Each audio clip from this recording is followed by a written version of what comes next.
If you've been to a coffee shop, Starbucks or Pete's or your local hipster joint, then you've probably made a decision about whether to buy fair trade or organic coffee.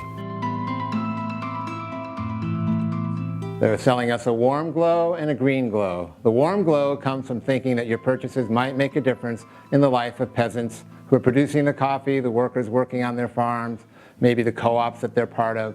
The green glow from thinking you might be doing something good for the environment, helping save habitats, birds, rainforests, and the like.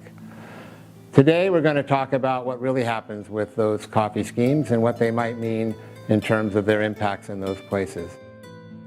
Mexico is a good place to start this story because it was the first place that certified coffee products were produced. Back in the 1990s, they started with fair trade, and soon after, organic coffee came from Mexico.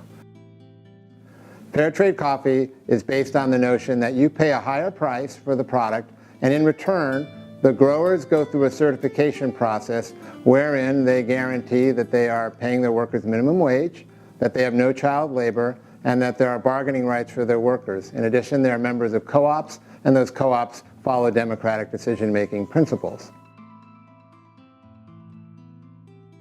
Organic coffee is a little different, right? Organic coffee is about the green bean, as I like to call it, or the clean bean.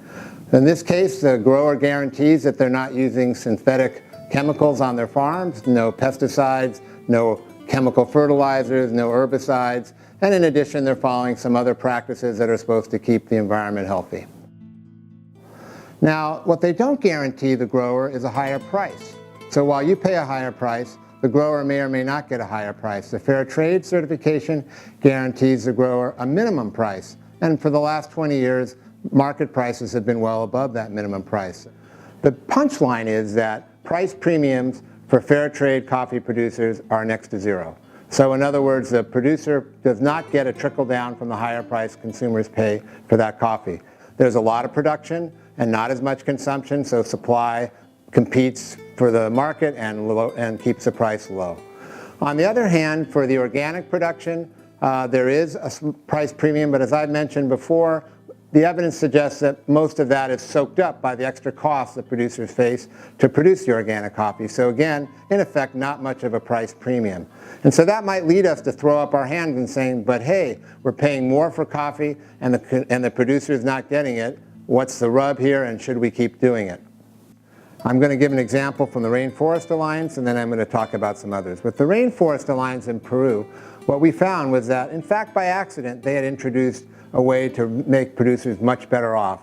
What happened was they sent an agronomist out to visit the farms there in the Andes, and this agronomist himself was from Costa Rica. He arrived there, looked around, and said, you know what, you guys can make a lot more coffee on your farms by managing your farms differently.